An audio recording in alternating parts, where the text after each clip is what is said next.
आज যে ভিডিওটা আমি বানিয়েছি সেটা একটু অন্যরকমের। এই অন্যরকম বলার কারণ হচ্ছে আমি কিন্তু এখানে একটা নাইট বাল্ব আর ক্লের সাহায্যে একটা ভেড়া বানিয়েছি। আজকে কিন্তু সেটাই আপনাদের সঙ্গে শেয়ার করব। আর এই ভেড়াটা বানাতে আমার কি কি লেগেছে, প্রথমে আমি নিয়েছি একটা নাইট বাল্ব। এই নাইট বাল্বটা প্রত্যেকেরই বাড়িতে কিন্তু থাকে।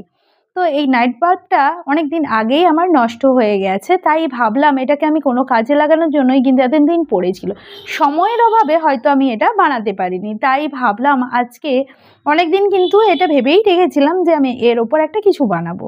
তো আজকে কিন্তু সেই সময়টা পেয়েছি, তাই আমি বানিয়ে ফেলেছি। আর বানানোটা হচ্ছে আমি ভেড়াই বানালাম এখানে।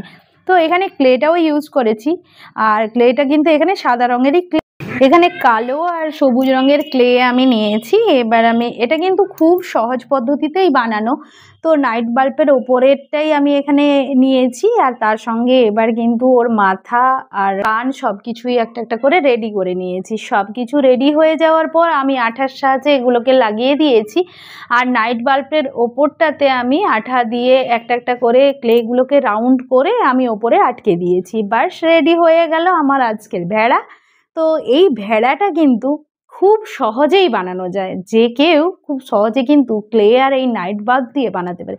আর প্রত্যেকেরই বাড়িতে কিন্তু এই নাইট বাল্বগুলো থাকে, তাই নাইট বাল্বটা না ফেলে দিয়ে যদি এই কাজে লাগানো যায় কেমন লাগবে আপনারাই বলুন। যদি আপনাদেরও ভালো লাগলে অবশ্যই কিন্তু এরকম ভেড়াগুলো আপনারাও বানাতে পারেন।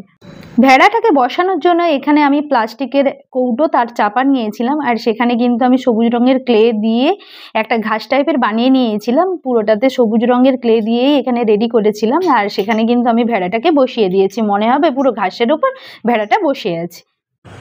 সময়ের অভাবে হয়তো সেভাবে আপনাদের সঙ্গে আমি ভিডিওগুলো শেয়ার করতে পারছি না, বা ভালো কিছু আমি হয়তো রেডি করে দেখাতে পারছি না। আপনারা যদি সাপোর্ট করেন অবশ্যই কিন্তু আমি নতুন নতুন ভিডিও নিয়ে আসবো আপনাদের সামনে। আর আজকের এই ভিডিওটা আপনাদের কাছে কেমন লেগেছে আমাকে কিন্তু অবশ্যই কমেন্ট করে জানান। আপনারা আমাকে অনেক বেশি বেশি লাইক এবং সাবস্ক্রাইব করুন, যাতে আমি নতুন ভিডিও আপলোড করতে অনুপ্রেরণা পাই।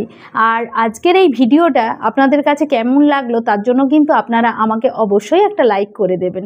আর ততক্ষণ সবাই ভালো থাকুন, সুস্থ থাকুন। আপনাদের সঙ্গে কিন্তু আমার আবার দেখা হবে নতুন একটা ভিডিও নিয়ে। ততক্ষণ আপনারা কিন্তু অবশ্যই আমাকে সাবস্ক্রাইব আর লাইক করে দেবেন। ধন্যবাদ সবাইকে।